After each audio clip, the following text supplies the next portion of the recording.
ये आकाशवाणी है।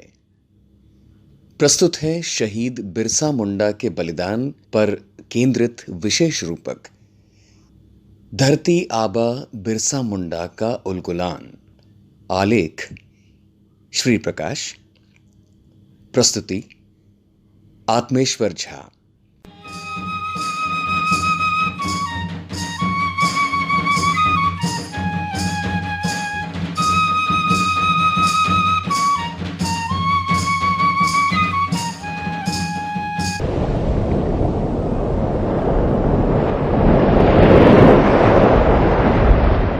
मैं हूं झारखंड का इतिहास।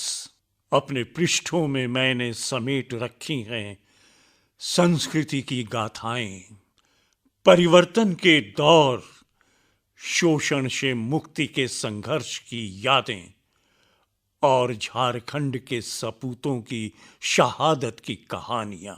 समय समय पर अपने पृष्ठों को पलटता हूं और यहाँ की माटी के अपने लालों के समर्पण और बलिदान की गाथाएं याद कर गौरवान्वित होता हूं। आज भी मैंने एक पृष्ठ पर दृष्टि डाली है और इस धरती के एक महान वीर की याद ताजा हो आई है। कौन है वो वीर?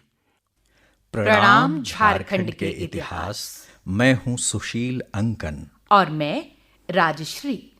वो कौन क्रांतिवीर है जिसने केवल 25 वर्ष के जीवन काल में जागरण का ऐसा संदेश फूका जिससे जनजातीय समाज नवचेतना से उद्बुद्ध हो उठा।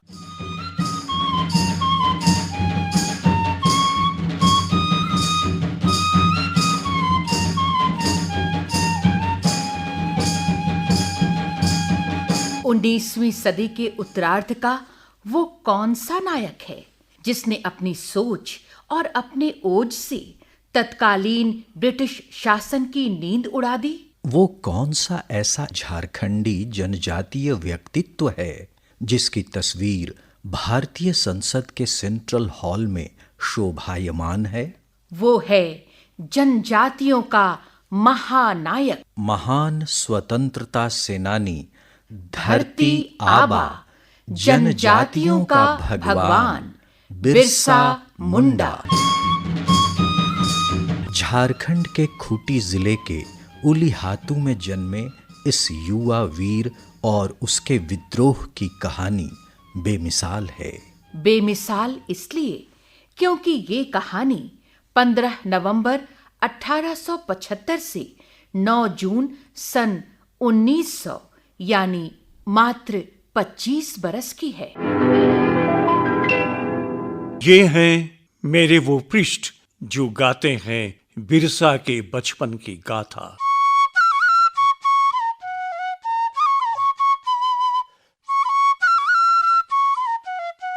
19वीं सदी का उत्तरार्ध।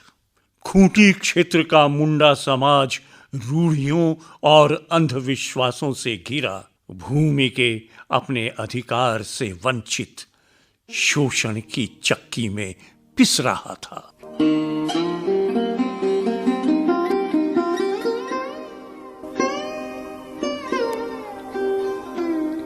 अंधकार में जीवन के बीच माता कर्मी हातू और पिता सुगना मुंडा की चौथी संतान के रूप में एक दीपक प्रज्वलित हुआ, बता रहे हैं इतिहासकार प्रोफेसर इंद्र कुमार चौधरी। बिरसा का जन्मदिन सरकारी तौर पर हर वर्ष 15 नवंबर को मनाया जाता है। वैसे डॉक्टर वीरोत्तम यह मानते हैं कि बिरसा का जन्म 1874 या 1875 ईस्वी में बृहस्पतिवार के दिन उलीहातू में हुआ था। यह गांव उन दिनों तमार थाना के अंतर्गत था। चले का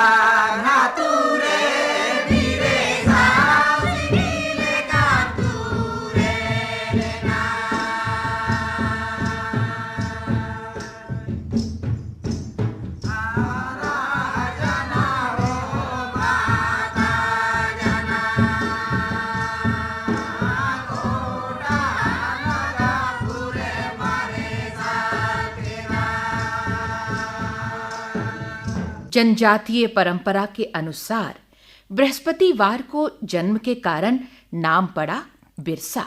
बचपन बीता चलकद और बोहोंदा के जंगलों में। देखने में बलिष्ठ और आकर्षक बिरसा अन्य बालकों की तरह भेड़ बकरियां चराता और बांसुरी बजाता, साथ ही अखड़ा में नृत्य भी करता।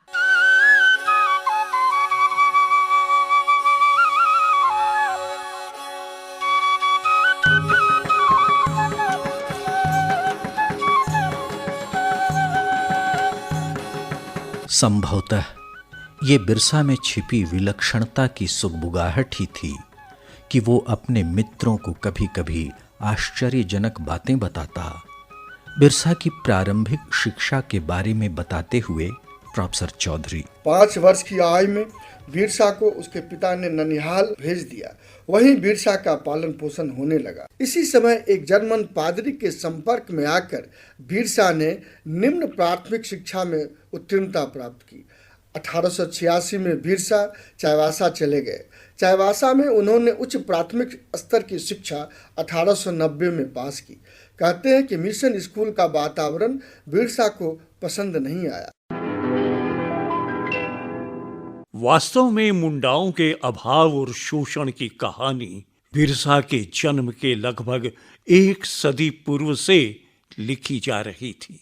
मैंने देखा है, वन से यहाँ के जनजातियों के नैसर्गिक संबंध को, वन्य जीवन के उनके आनंद, उनके पारंपरिक संस्थाओं को और फिर उन पर होते क्रूर आघातों को भी।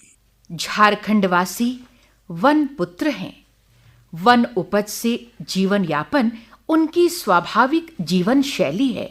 इन्हीं वनों में रहते उन्होंने अपनी सामाजिक सांस्कृतिक व्यवस्थाएं बनाई, संस्थाएं बनाई जो उनके निर्मल, अबोध और स्वच्छंद जीवन के अनुकूल थीं।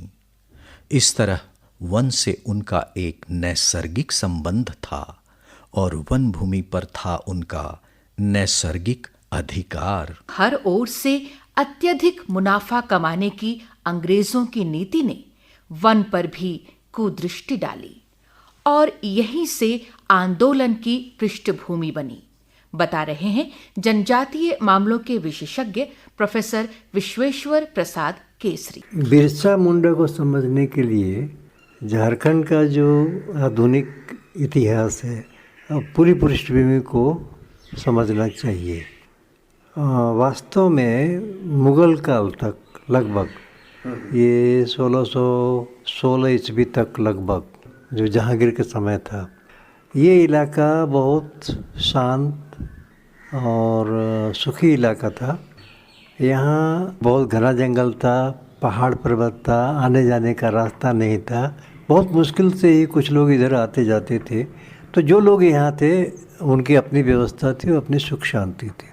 लेकिन 1765 ईस्वी में शाह आलम दूसरे ने अंग्रेज़ों को बिहार, बंगाल, उड़ीसा ये सब की दीवानी उनको दे दी। मतलब वो मालगुजारी वसूल करके उनको सालाना कुछ कर देने की व्यवस्था हुई।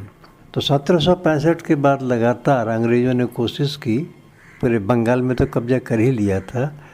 धीरे धीरे वो झारखंड के इलाका और उड़ीसा इन सबों में भी प्रवेश करने की कोशिश करने लगे। 1769 ईस्वी 1769 में घाटशिला की तरफ फर्गुसन नाम का जो उनका मेजर था उसने आक्रमण किया और वहाँ जो राजा था, घाटशिला का राजा, दालगढ़ का राजा, उसको कैद कर लिया।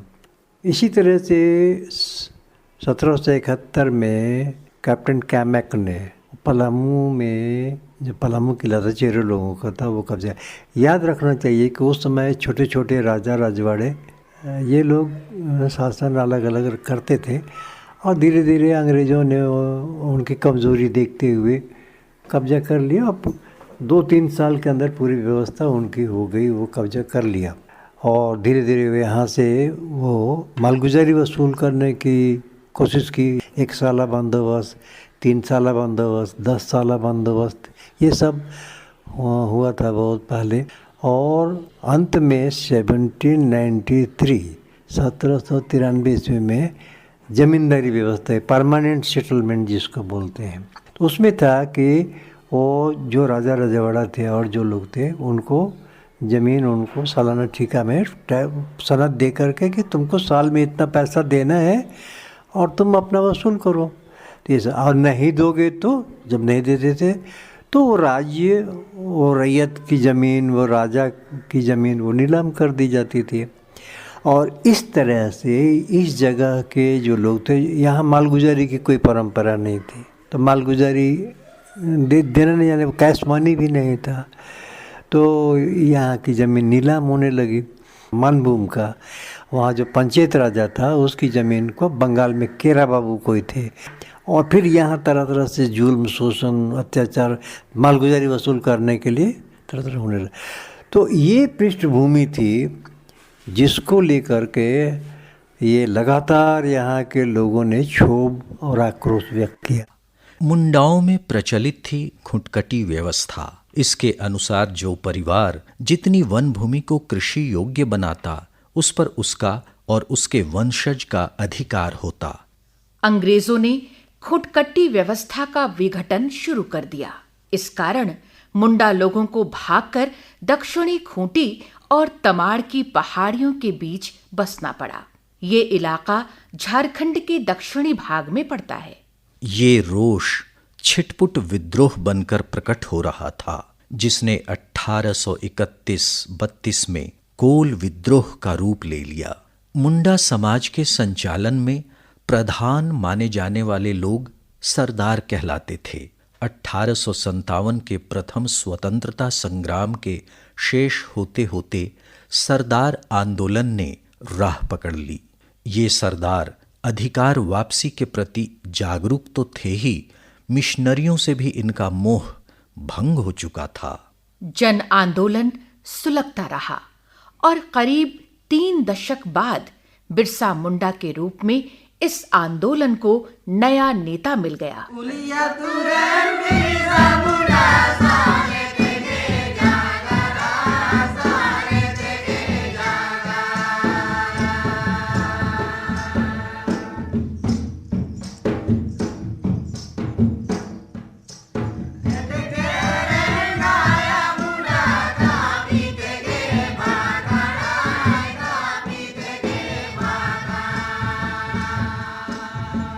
प्रश्न है कि आंदोलन नायक बिरसा मुंडा भगवान बिरसा कैसे बन गए धरती आबा, अर्थात धरती के भगवान।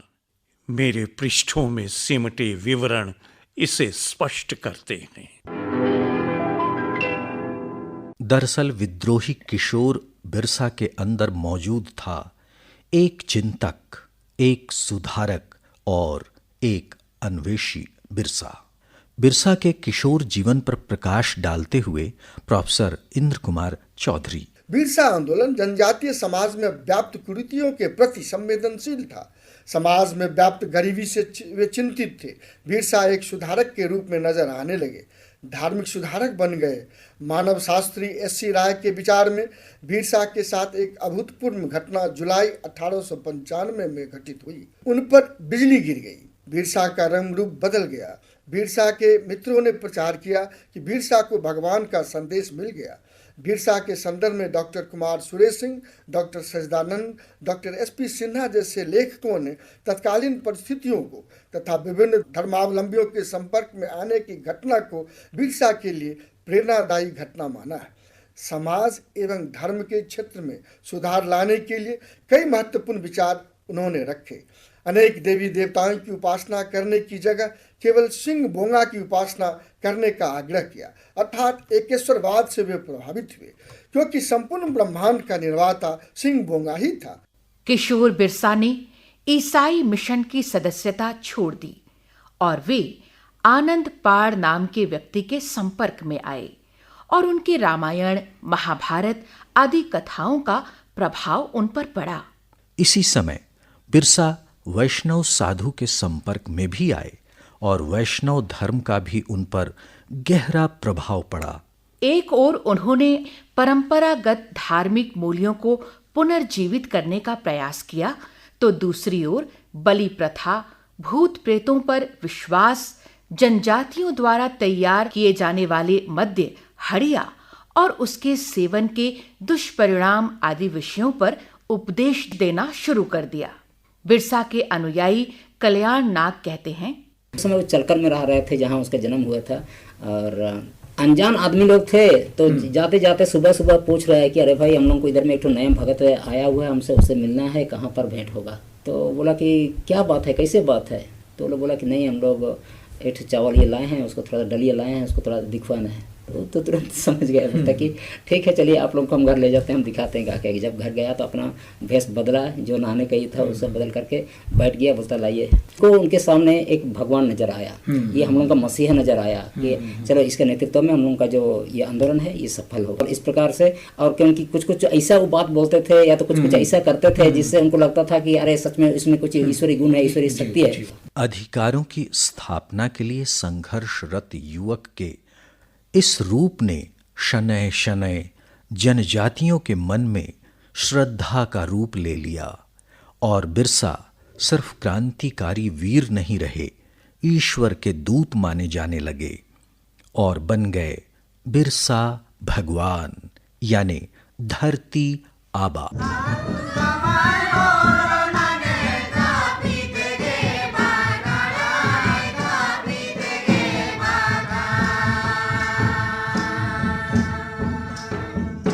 बिरसा के नेतृत्व और जन समर्थन से परवान चढ़ा आंदोलन व्यापक होता गया। इसने ऐतिहासिक उलगुलान अर्थात विद्रोह का रूप कैसे ले लिया, ये जानने के लिए संघर्ष विवरण से भरे मेरे पृष्ठों को पलटिए। भूमि, संस्कृति और धर्म पर हमले के विरुद्ध बिरसा मुंडा ने लगातार संघर्ष किया। उनका दावा था कि अंग्रेजों और उनके दलालों, जमींदारों का जनजातियों की नैसर्गिक संपत्ति, वन और भूमि पर से अधिकार बिल्कुल समाप्त हो जाना चाहिए। अगस्त 1895 में वन संबंधी बकाये राशि के विरुद्ध आंदोलन आरंभ हुआ।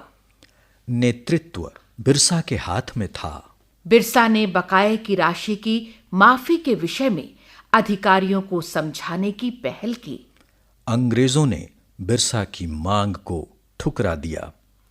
अंग्रेजों के इस असहयोगात्मक रुख पर बिरसा ने बगावत का ऐलान कर दिया। अबुआ राज एटे जना, महारानी राज टुंडू जना, अर्थात खत्म हो महारानी का राज, राज चलेगा अपना आज। घोर संघर्ष के बाद 24 अगस्त 1895 को पुलिस अधीक्षक मेयर्स के नेतृत्व में अंधेरे में चलकत से बिरसा को गिरफ्तार कर लिया गया। खबर आग की तरह फैल गई और खूंटी जेल में बिरसा के दर्शनार्थ लोगों की भीड़ उमड़ पड़ी।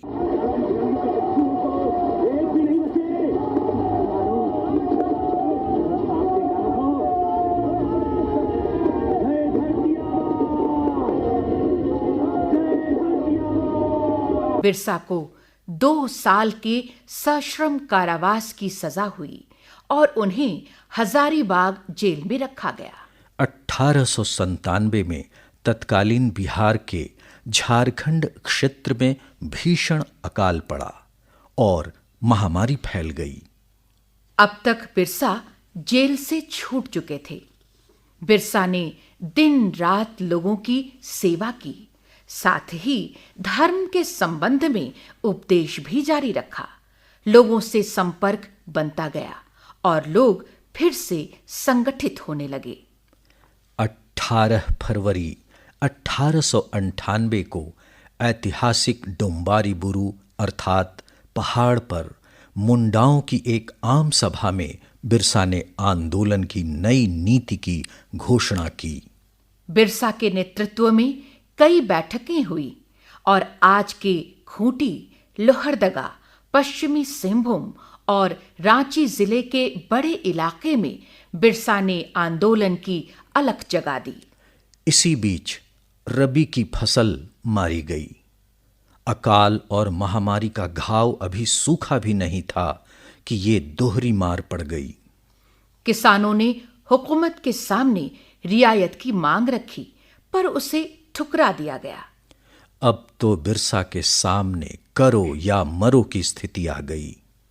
कोल और उरांव से संपर्क किया गया और सहयोग की नीति तय की गई। आंदोलन को शांति की राह पर लेकर चलने वाले बिरसा के पास अब रणनीति बदलने के सिवा कोई चारा न था और ऐलान हुआ हथियार बंद संघर्ष का। और शुरू हुआ उल गुलान। इतिहासकार इस आंदोलन की तुलना आजादी की लड़ाई के सन 1942 के अगस्त क्रांति से करते हैं। तब के रांची जिले के तोरपा, खूंटी, तमाड़, बसिया से लेकर सिंहभूम के चक्रधरपुर तक विद्रोह की आग भड़क उठी। आंदोलनकारियों के गुरिल्ला युद्ध ने तब की रांची और सिंहभूम जिलों में सरकार को तबाह कर दिया। उनके हाथों 8 लोग मारे गए। एक तरफ थे पारंपरिक हथियार, तीर, धनुष, बर्छे, भाले और कुल्हाड़ियां, तो दूसरी तरफ थीं बंदूकें।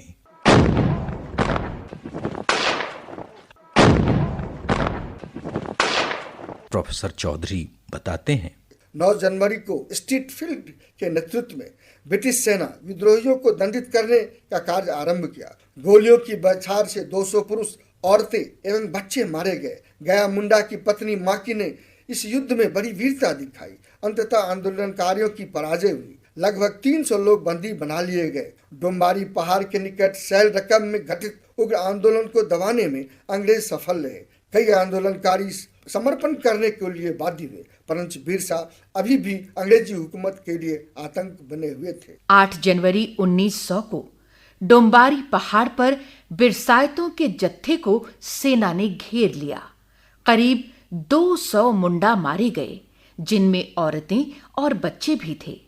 बिरसा के अनुयायी कल्याण नाग अपनी पीड़ा व्यक्त कर रहे हैं।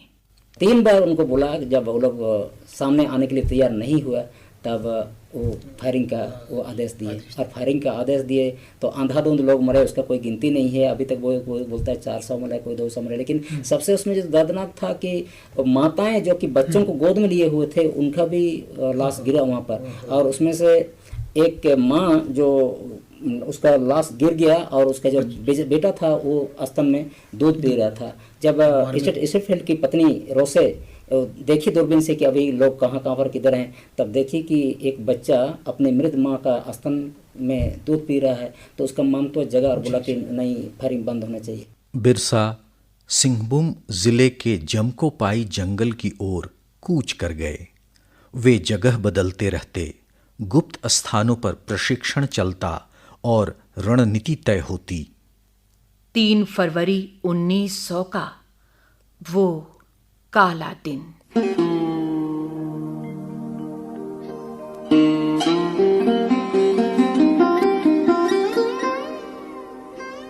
चक्रधरपुर के जामकोपाई के जंगलों में काफी भीतर बने शिविर में जब वे गुरिल्ला सेना के साथ सोए थे, छल से उन्हें पकड़ लिया गया और रांची जेल में रखा गया। बिरसा के साथ लगभग 450 क्रांतिकारियों को भी गिरफ्तार कर लिया गया। मुकदमे चले, निष्कासन, मृत्युदंड और कारावास की सजाएं हुई।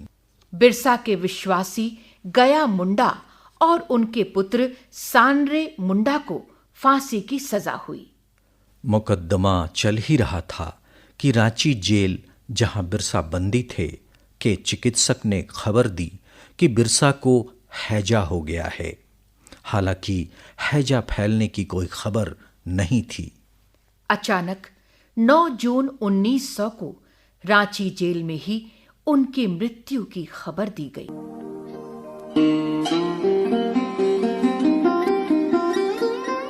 पूरे जनजातीय समाज में शोक की लहर दौड़ गई।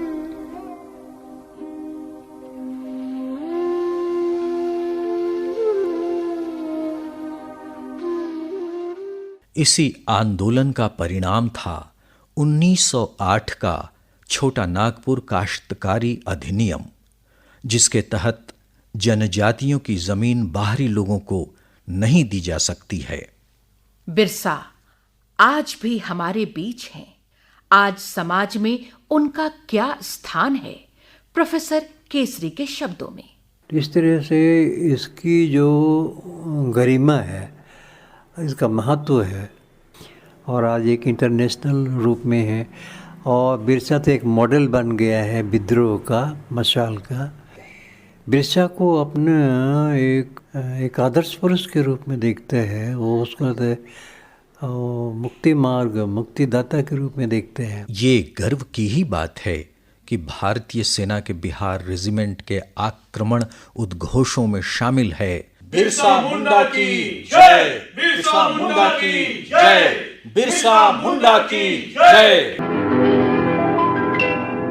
बिरसा में आपने कभी योगी, कभी चिंतक, कभी समाज सुधारक, तो कभी विद्रोही की छवि पाई। बाद के वर्षों में जब आपने मेरे पृष्ठों को पलटा, तब क्या आपको गांधी, सुभाष, महर्षि अरविंद और सरदार भगत सिंह में बिरसा के फलक नहीं मिलने लगे? शायद यही थे उस युवक बिरसा मुंडा के चारित्रिक आयाम, जिसके लिए वो बने हुए हैं पूरे झारखंड के चिरस्मरणीय और चिर आदरणीय धरती आबा।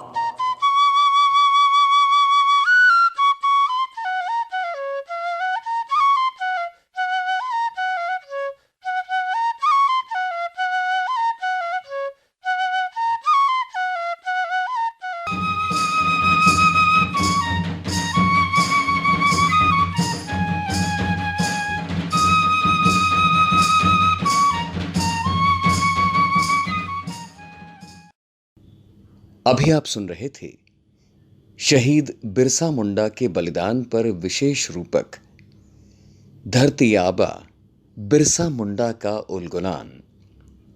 आलेख श्री प्रकाश। वाचन अनिकेत भारद्वाज, सुशील कुमार और राजश्री प्रसाद। प्रस्तुति सहायक दिनेश कुमार लाल। प्रस्तुतकर्ता आत्मेश्वर झा।